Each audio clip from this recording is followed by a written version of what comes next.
Baik, assalamualaikum anak-anak. Selamat pagi. Semoga kita pada pagi hari ini dalam keadaan sehat walafiat. Meskipun kita dalam keadaan seperti ini, dalam keadaan pandemi seperti ini, kita tetap terus semangat belajar, oke?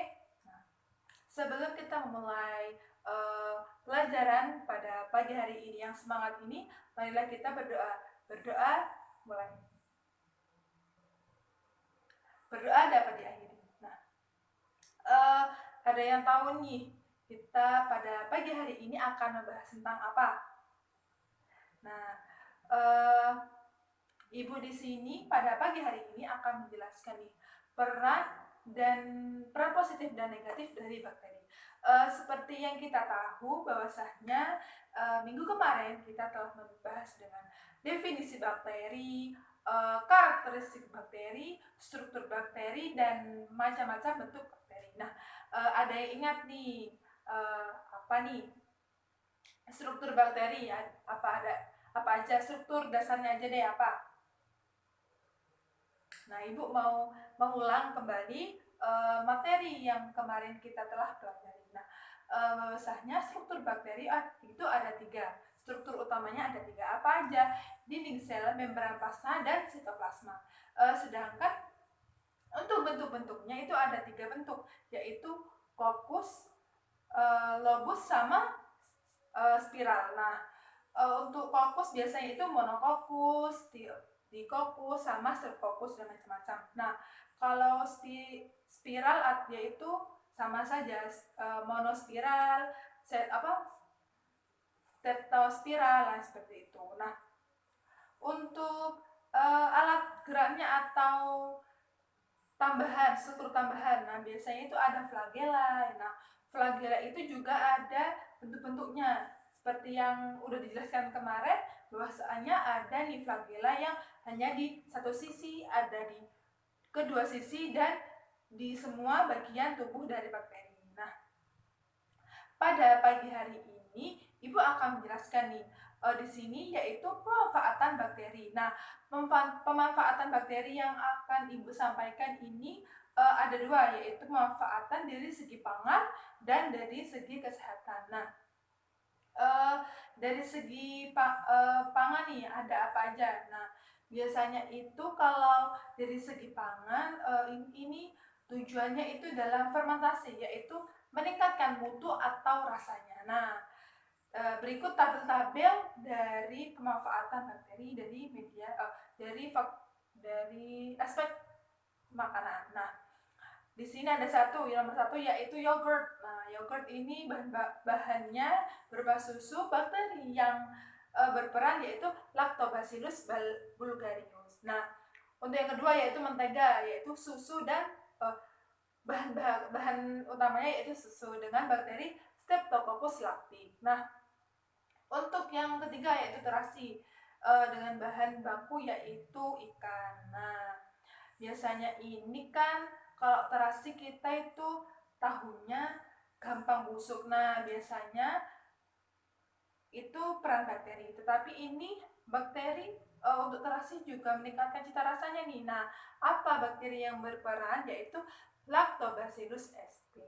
Selanjutnya yaitu asinan buah-buahan dengan bahan baku yaitu buah-buahan juga. Nah, ternyata Lactobacillus sp itu bukan hanya buat terasi saja, tapi untuk asinan buah-buahan juga diperlukan. Nah, selanjutnya yaitu sosis, yaitu daging, bahan bakunya daging dengan bakteri yang berperan yaitu Pediococcus cerevisiae. Nah, selanjutnya yaitu kefir. Nah, kefir ini bahan bakunya susu sama bakteri yang berperan yaitu Lactobacillus bulgarius. Dalam pemanfaatannya yang kedua yaitu dalam bidang kesehatan. Nah, ternyata dalam bidang kesehatan bakteri juga berperan nih, bukan hanya merugikan aja seperti yang kita tahu bahwasanya bakteri itu seakan-akan menjadi momok atau saat kita mendengar bakteri, oh ini dampak negatifnya banyak nih. Nah, ternyata dalam bidang kesehatan bakteri itu diperlukan. Nah, apa mungkin ada yang mau bertanya nih, kenapa bakteri kok bermanfaat nih bagi bidang kesehatan? Nah, tidak ada ya, Ibu aja yang jawab ya. Ternyata uh, bakteri itu mengandung antibiotik. Nah, bahwasanya antibiotik merupakan zat yang dihasilkan oleh mikroorganisme dan mempunyai daya hambat terhadap kegiatan mikroorganisme lain. Nah, jadi dari pengertian tersebut bahwasanya ada nih beberapa jenis bakteri yang bermanfaat untuk menghambat pertumbuhan dari bakteri lain. Di sini Ibu akan telah ditampilkan bahwasanya senyawa antibiotik tersebut banyak digunakan dalam menyembuhkan suatu penyakit. Nah, pada tampilan di sini Ibu akan menjelaskan berapa bakteri yang menghasilkan antibiotik. Apa aja nih? Nah, ini ada Streptomyces griseus menghasilkan antibiotik streptomycin. Nah, selanjutnya yaitu Streptomyces aurifarius menghasilkan antibiotik tetrasilin. Nah, selanjutnya yaitu Streptomyces venezuela menghasilkan antibiotik korampenicol. Nah, selanjutnya yaitu Penicillium menghasilkan antibiotik penicillin. Nah, selanjutnya yaitu Bacillus polymyxa menghasilkan antibiotik polymyxa.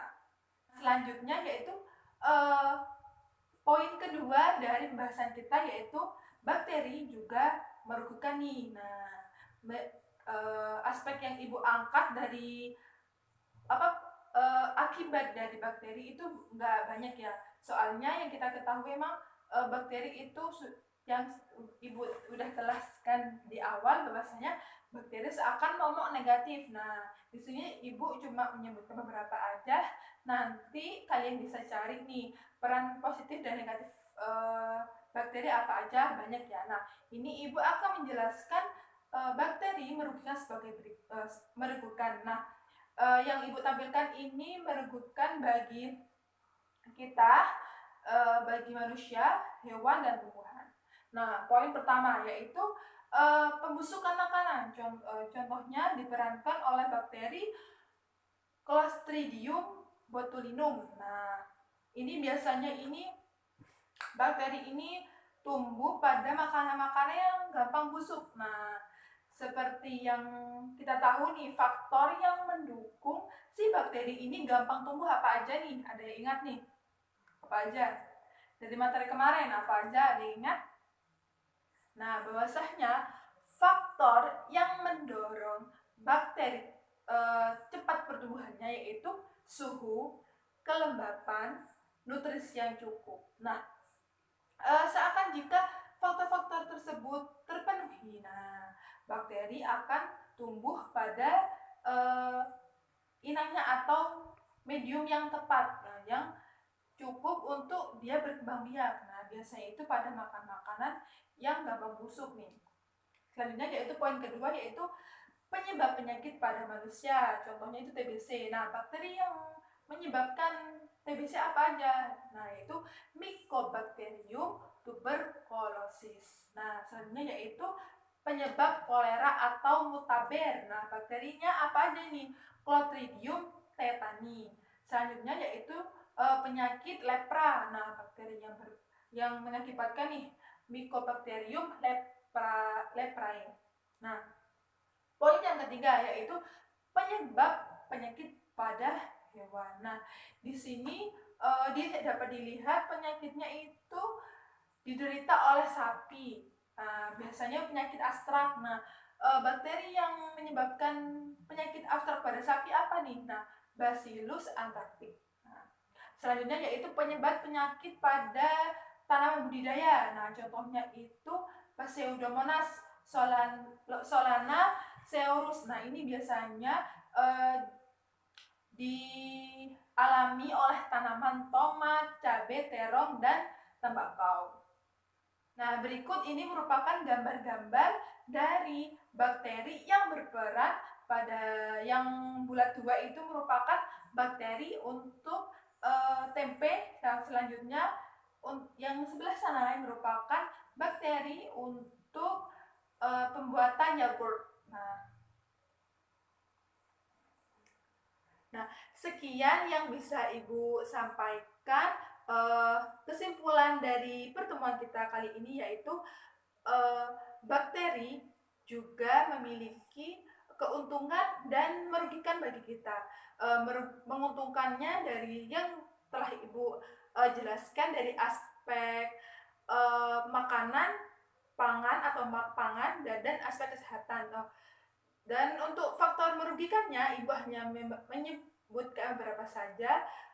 Dari pangan juga, dari manusia juga penyakit dari manusia yang ditimbulkan oleh bakteri, dari hewan juga dan dari tumbuhan. Nah, di sini Ibu memiliki sedikit tugas, sebenarnya bukan tugas sih, sedikit pengetahuan aja buat kalian, uh, faktor atau aspek-aspek tambahan yang mungkin kalian tahu, yang sudah Ibu jelaskan kan cuma faktor keuntungan bakteri dari aspek kesehatan dan dari aspek pangan. Nah, Ibu tugaskan tapi nggak wajib untuk aspek-aspek yang lainnya ya. Nah, sekian yang bisa Ibu sampaikan. Sebelum kita mengakhiri pelajaran pada pagi hari ini, marilah kita berdoa mulai. Berdoa dapat diakhiri. Nah, sekian pertemuan pada pagi hari ini. Semoga kita dalam keadaan sehat ya. Jangan lupa tetap jaga spirit, jaga ketahanan tubuh. Jangan lupa juga cuci tangan sering-sering ya, untuk tetap sehat dalam pandemi ini. Oh ya, jangan lupa terus belajar, pantang menyerah karena kita tidak ada yang namanya malas-malasan ya. Terus belajar, no rebahan. Oke? Sekian dari Ibu. Wassalamualaikum warahmatullahi wabarakatuh.